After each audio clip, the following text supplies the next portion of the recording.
Full Moon sale காலை 9 மணியிலிருந்து இரவு 12 மணி வரை ஜூன் 29 ஒரு நாள் மட்டும். மெகா டிவி நேயர்களுக்கு அன்பு வணக்கம். மகளிர் நலம், பெண்களுக்கான பல பிரச்சனைகளை பற்றி பார்த்துட்டு இருக்கோம். இன்று நேயர்கள் தங்கள் சந்தேகங்களை கடிதம் மூலமாகவும் இமெயில் மூலமாக யூடியூப் மூலமாக எழுதியிருக்காங்க. நேயர்களின் சந்தேகங்களுக்கான விளக்கங்களை இந்த நிகழ்ச்சியில் காணலாம். முதலாவது முகிலா என்ற நேயர் எழுதியிருக்கிறாங்க. டாக்டர், எனக்கு 35 வீக்ஸ் ப்ரெக்னன்சி. இனிஷியலாக தைராய்டு இருந்தது. தைராய்டு 3.02ன்னு சொன்னாங்க. I was taking 25 microgram of thyroid tablet. Last week it was 3.74 and doctor suggested extra 12.5. Reason for increase and how to reduce it. முக்கியமாக பொதுவாக கர்ப்ப காலத்தில் தைராய்டோட ரிக்குவயர்மெண்ட் அதிகமாகும். சாதாரணமாக இப்போ நிறைய thyroid association, American thyroid association மற்றும் நம்ம இந்தியன் தைராய்டு அசோசியேஷன் இவங்க எல்லாம் கண்டுபிடிக்கப்பட்ட ஒரு விஷயம் என்னென்னா, கர்ப்ப காலத்தில் தைராய்டுடைய டிமாண்ட் அதிகமாகும். ஏன்னா கருவின் வளர்ச்சி, கருவுக்கு தேவையான தைராய்டு கொடுப்பது கருவின் மூளை வளர்ச்சிக்கான முக்கியமான ஒன்றாகும்.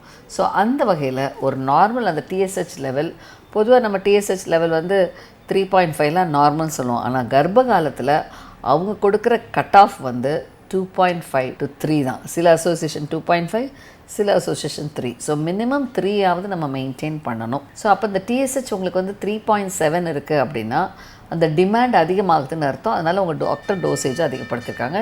இது ரொம்ப ரொம்ப கரெக்ட். இதை சரிப்படுத்துறதுக்கோ குறைக்கிறதுக்கோ நீங்கள் எந்த எஃபர்ட்டும் எடுக்கணுன்ற அவசியம் இல்லைம்மா. பொதுவாக இந்த கர்ப்ப காலத்தில் குழந்தை வளர்ச்சிக்கு டிமாண்டுக்கு இது அதிகமாகத்தான் செய்யும். இது எதிர்பார்க்குற விஷயந்தான். ஸோ கண்டிப்பாக கர்ப்பமாக இருக்கும் பெண்களுக்கு தைராய்டு ஒவ்வொரு 5 வீக்ஸ்க்கு ஒரு தடவை செக் பண்ணுவோம்.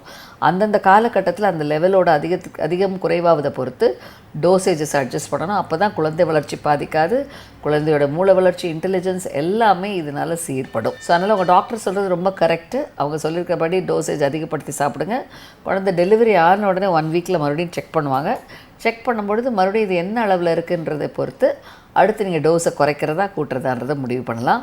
பொதுவாக கர்ப்பகாலம், தாய்ப்பால் கொடுக்குற காலத்தில் இந்த தைராய்டோட ரிக்குவயர்மெண்ட் மாறுபாடு எதிர்நோக்கிற விஷயந்தான்.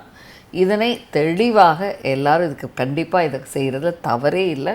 டெஃபினட்டாக நீங்கள் இது கொடுக்குறதுல எந்தவித ப்ராப்ளமும் இல்லை. அடுத்து சுஜாதா என்ற நேரம் எழுதியிருக்கிறாங்க. ஹாய் மேம், நவ் 5 months நான் ப்ரெக்னெண்ட்டாக இருக்கேன். எனக்கு சிவியர் கோல்ட் அண்ட் காஃப் இருக்குது. இது பேபி அஃபெக்ட் பண்ணுமா? அடி வயத்தில் இருந்து வர்ற மாதிரி காஃப் வருது. இது என்ன செய்வதுன்னா, சுஜிதா நீங்கள் சொல்கிறபடி உங்களுக்கு காஃப் கோல்டு வர்றதுனால குழந்தைக்கு காஃப் கோல்டு வராது. பொதுவாக நம்ம உடலில் ஏற்படுற பல இன்ஃபெக்ஷன் தொத்துக்கள்னால ஸ்ட்ரைட்டாக அதே பாதிப்பு குழந்தைக்கு வராது. பொதுவாக 5 மாதத்தில் இந்த மாதிரி சிவியர் ரெஸ்பிரேட்டரி இன்ஃபெக்ஷன்ஸ் வந்ததுன்னா 2 பிரச்சனைகள் வரலாம். ஒன்று, நீங்கள் இந்த மாதிரி காஃப் பண்ணி இன்ட்ராஅப்டமினல் ப்ரெஷர் அதிகமாகி அதனால் உங்களுடைய கர்ப்பப்பை பலகீனமாகி சில நேரங்களில் இந்த பிரச்சனைகள், கருவை பாதிக்கிற பிரச்சனைகள் ஏற்படலாம். அது இல்லாது உங்களுக்கு காஃப் அண்ட் கோல்டு இருக்கிறது கண்டிப்பாக குழந்தைக்கு காஃப் அண்ட் கோல்டு உருவாக்காது. இதில் ஒரு விஷயங்களில் பிரச்சனைகள் வரலாம். குறிப்பாக சில நேரங்களில் சில வைரஸ், ஏன்னா பொதுவாக காஃப் அண்ட் கோல்டுக்கு காமனாக இருக்கிறதே வைரஸ் தான். இந்த வைரஸ் இன்ஃபெக்ஷன்ஸ் உடல் ரீதியாக பரவி கர்ப்பத்தில் இருக்கும் கருவையும் பாதித்தா பல நேரங்களில் இது ஒரு பிரச்சனைகளை உருவாக்கலாம். ஸோ அந்த வகையில் இந்த காஃப், ரெஸ்பிரேட்டரி இன்ஃபெக்ஷன்ஸ் இவை அனைத்தும் கண்டிப்பாக ஒவ்வொரு பெண்ணின் உடல் பாதிப்பை உருவாக்கும். இதனால் கருவின் வளர்ச்சி பாதிப்பாகாது. பட் இதனால் ஏற்படுற காஃப், இன்ட்ராஅப்டமினல் ப்ரெஷர் அதிகமாகி பல நேரங்களில் அடிவேர் வலியோ இல்லை கர்ப்பவாய் வீக்னஸோ உருவாக்கலாம். இது தவறான விஷயம் இல்லை. இதை பற்றி கவலைப்பட வேண்டியதில்லை. ஆனால் முக்கியமாக உங்கள் காஃபுக்கான சப்ரெஷன், காஃபுக்கான காசஸை பார்த்து அதற்குண்டான தீர்வான மருந்து, மாத்திரைகள், மெடிசன் எடுத்துக்கிட்டிங்கன்னா கண்டிப்பாக குழந்தை வளர்ச்சி பாதிக்காது. அடுத்து வனிதா என்ற நேர் எழுதியிருக்கிறாங்க. Doctor, I am 20 weeks pregnant, short cervix, 2.6 under progesterone injection, alternate days போடுறேன். நவ் அனாமலி ஸ்கேனில் லோ லைங் பர்சன்ட்டாக அண்டர் 2 centimeters above the ஆஸ்ன்னு சொல்லியிருக்காங்க. நான் பெட் ரெஸ்ட்டில் இருக்கணுமா இல்லை ப்ரீடம் ஆகலாமா? ஸோ கண்டிப்பாக 20 வீக்ஸ் ப்ரெக்னன்சி, cervical length 2.6 அப்படிங்கிறது ஒரு ப்ரீடம் லேபரோட ப்ரிடிக்ஷனாக இருக்கலாம். ஏன்னா பொதுவாக இந்த மாதிரிலாம் இருக்கிற பெண்களுக்கு அந்த சீரியல் அல்ட்ராசவுண்ட் ஸ்கேன் பண்ணும்பொழுது cervical length ஷார்ட்டனிங் இந்த ப்ரீடம் பர்த்தோட ப்ரிடிக்ஷனாக இருக்கலாம். ஸோ அப்படி இருந்தால் ஏதாவது தொத்துக்கள் இருக்கான்றதை பார்ப்போம். குறிப்பாக கர்ப்பவாயில் தொத்துக்கள், யூரினரி இன்ஃபெக்ஷன்ஸ் இவை அனைத்தும் கண்டிப்பாக கரு வளர்ச்சியை பாதிக்கும். அதனால் குறை பிரசவமாவதற்கான வாய்ப்புகளும் உண்டு. ஸோ அந்த வகையில் உங்களுடைய கண்டிஷன்ஸை பொறுத்து என்னென்ன குறைபாடுகளோ அதனை சீராக கவனித்து அதன் மூலமாக இதை சரி செய்யும் பொழுது கண்டிப்பாக இந்த பிரச்சனைகள் கரு வளர்ச்சியை பாதிக்காது. ஸோ டெஃபினட்டாக இந்த சீரியல் அல்ட்ராசவுண்ட் ஸ்கேன் மூலமாக உங்கள் கர்ப்பப்பையின் லென்த் குறைவாகும்போது பல நேரங்களில் பிரச்சனைகள் உருவாகலாம். அதனை சரி செய்வதற்கு உடல் ரெஸ்ட்டு தேவை, ப்ரொஜெஸ்ட்ரான் தேவை, தேவைப்பட்டால் சில மருந்துகள் கொடுப்போம். இதனை சீராக கவனித்து சரி செய்து கொள்ளலாம். அடுத்து ஏஞ்சலின் என்ற நேர் எழுதியிருக்கிறாங்க. Madam, I had a miscarriage because of subchorionic haemorrhage. How to avoid in next pregnancy? Please suggest madam. So subchorionic ஹெமரேஜ்னால அபார்ஷன் ஆகாது ஏஞ்சலின். பொதுவாகவே சப்கோரியானிக் ஹெமரேஜ் அப்படிங்கிறது ஒரு த்ரெட்டன் மிஸ்கேரேஜ், அதாவது ஒரு கர்ப்பம் இருக்கும்போது ஒரு த்ரெட்டன் ப்ளீட் ஆகி அது மிஸ்கேரேஜ் ஆகிறதுக்கான இனிஷியல் பிகினிங்கில் அந்த கருவை சுற்றிலும் ஒரு பிளட் கலெக்ட் ஆகும். ஒரு கருவானது கர்ப்பப்பையில் ஒட்டி தான் இருக்கும். ஒரு ஒட்டி வளர்கிற கரு பிரிந்ததுன்னா அதுக்கு கீழே பிளட் கலெக்ட் ஆகும். ஏன்னா ஒரு நமக்கு ஸ்கின் பீலாக வருதுன்னு வச்சுக்கோங்க. ஸ்கின் பீல் ஆகும்போது அடியில் நமக்கு பிளட் கலெக்ட் ஆகும். அந்த பிளட் கலெக்ட் ஆகி ஸ்கின் ஃபுல்லாக உரிகிற மாதிரி கருவானது ஒட்டுனது கர்ப்பப்பையிலேருந்து பிரிந்து வெளிவரது தான் பிரச்சனை. ஸோ இந்த பிரிந்து வருகிற ஆரம்ப நிலையில் தான் இந்த சப்கோரியானிக் ஹெமரேஜ் வருது. ஸோ த்ரெட்டன் மிஸ்கேரேஜில் பாதி பிரிந்து இருக்கிற கருவுக்கு கீழே ஒரு பிளட் கலெக்ட் ஆகும். இதுதான் சப்கோரியானிக் ஹெமரேஜ். இது ஃபுல்லாக கிளியராகி வெளிவந்துருச்சுன்னா இது மிஸ்கேரேஜ் ஆகலாம். ஸோ மிஸ்கேரேஜ் ஆகிறதுக்கு சப்கோரியானிக் ஹெமரேஜ் அல்ல, மிஸ்கேரேஜ் ஆரம்ப நிலையில் எல்லாருக்கும் சப்கோரியானிக் ஹெமரேஜ் வந்து தான் அது மிஸ்கேரேஜ் ஆகும். ஸோ உங்களை பொறுத்த வரைக்கும் இந்த மிஸ்கேரேஜ் ஆவதற்கு இது ஒரு முக்கியமான காரணமாக அமைகிறது. ஸோ அந்த வகையில் உங்களை பொறுத்த வரைக்கும் இந்த மிஸ்கேரேஜ் ஆவதை தடுப்பதுங்கிறதுக்கு முக்கியமான காரணம் சப்கோரியானிக் ஹெமரேஜில் என்ன காரணத்தினால மிஸ்கேரேஜ் ஆச்சு என்பதை இடைப்பட்ட காலத்தில் நீங்கள் பரிசோதித்து அந்த காரணத்தை சரி செய்து அந்த காரணத்தை சரி செய்த பின் நீங்கள் கர்ப்பத்துக்கு முயலும் பொழுது இந்த மிஸ்கேரேஜ் ஆகுவது தடுக்கப்படும், கரு வளர்ச்சியும் பாதுகாக்கப்படும். ஸோ சப்கோரியானிக் ஹெமரேஜ் அபார்ஷனுக்கு காரணம் அல்ல. எல்லா அபார்ஷனோட ஆரம்பமும் ஒரு த்ரெட்டன் ப்ளீட் ஆகி ஒரு ஹெமரேஜ் உருவாகி ஃபுல்லாக பிரிந்து மிஸ்கேரேஜ் ஆகுவதற்கான ஆரம்ப நிலை தான் சப்கோரியானிக் ஹெமரேஜ். ஸோ காரணத்தை கண்டுபிடிச்சி சரி செய்தால் பின்னால் வராமல் தடுக்க முடியும் சப்கோரியானிக் ஹெமரேஜில் அபார்ஷன். அடுத்து லோஹிதா என்ற நேர் எழுதியிருக்கிறாங்க. டாக்டர், என்னுடைய கர்ப்பத்தில் intrauterine single regular gestation sac noted with good decidual reaction கொடுத்துருந்தாங்க. சாக்கோட சைஸ் 1.82 சென்டிமீட்டர் கொடுத்துருந்தாங்க. 7 வார கர்ப்பம்னு சொன்னாங்க. Yolk sac visible, yolk sac appears நார்மல்னு சொன்னாங்க. ஃபீட்டல் போல் நாட் விசிபிள்னு சொன்னாங்க. ஐம் ஆல்ரெடி 1 மிஸ்கேரேஜ் ஆயிருக்கு. இந்த கண்டிஷன்ஸ் நார்மலாக உங்களுடைய விளக்கம் தேவை. ஸோ லோகிதா, நீங்கள் கொடுத்துருக்கப்படி ஒரு டெசிடுவல் ரியாக்ஷன் இருக்குது, ஒரு ஃபீட்டல் போல் இன்னும் தெரியலன்னு சொல்லியிருக்காங்க. பொதுவாக இந்த சாக் சைஸு யோக் சாக்கு இந்த மாதிரி கண்டிஷன் 5 to 6 வீக்ஸ் சைஸ்லாம் ஒரு கர்ப்பத்தில் இருக்கும். ஸோ 7 வீக்ஸ்னால் கண்டிப்பாக ஃபீட்டல் போலும் கார்டியாக் ஆக்டிவிட்டியும் வரும். ஒரு கருவின் வளர்ச்சியோட ஆரம்ப நிலை ஒரு ஜெஸ்டேஷனல் சாக், அதற்கு அடுத்த நிலை அதுக்குள்ளே ஒரு யோக் சாக், அதற்கு அடுத்த நிலை ஒரு ஃபீட்டல் போல், அதற்கு அடுத்த நிலை ஃபீட்டல் கார்டியாக் ஆக்டிவிட்டி, அதுக்கப்புறம் தான் அந்த ஃபீட்டல் போல் சைஸ் இன்க்ரீஸ் ஆகும்.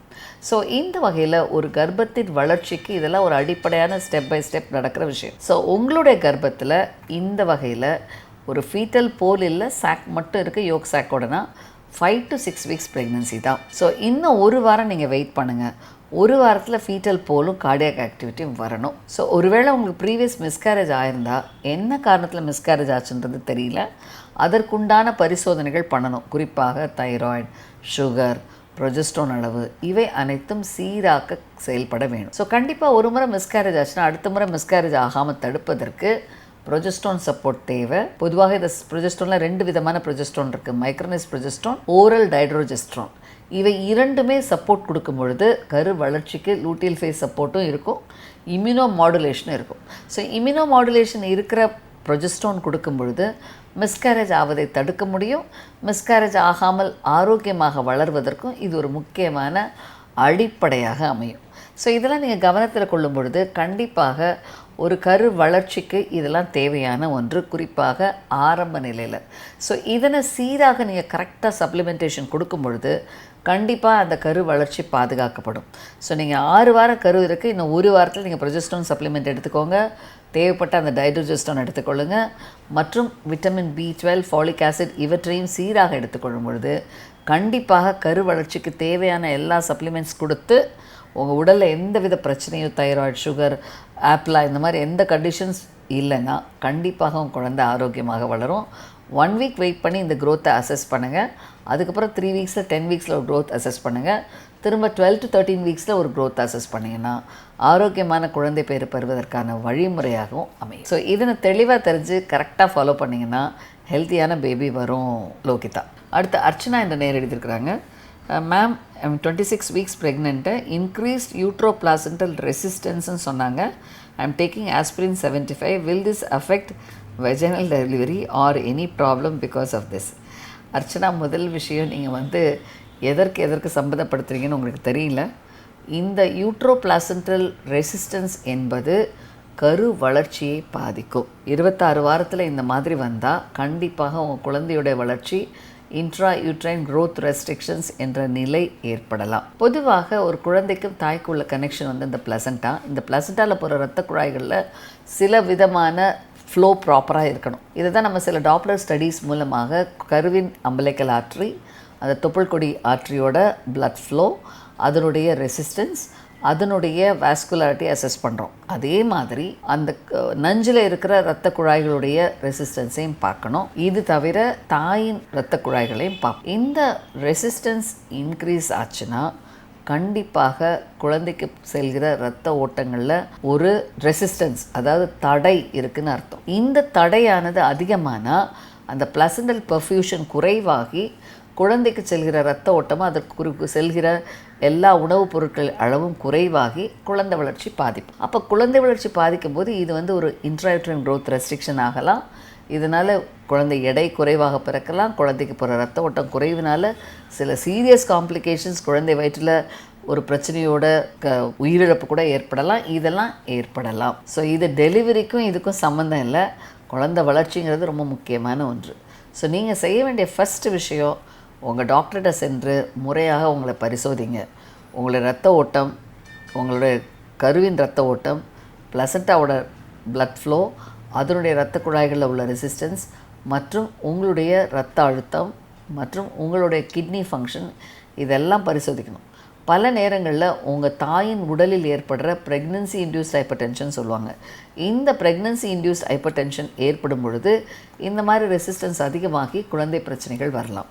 இது தவிர குழந்தைக்கு செல்கிற இரத்த குழாய்களில் ஏற்படுற ரெசிஸ்டன்ஸ், இது ஆப்லா, லியூப்பஸ், இந்த மாதிரி பல விதமான இம்யூனலாஜிக்கல் சிஸ்டம்னாலே உருவாகலாம்.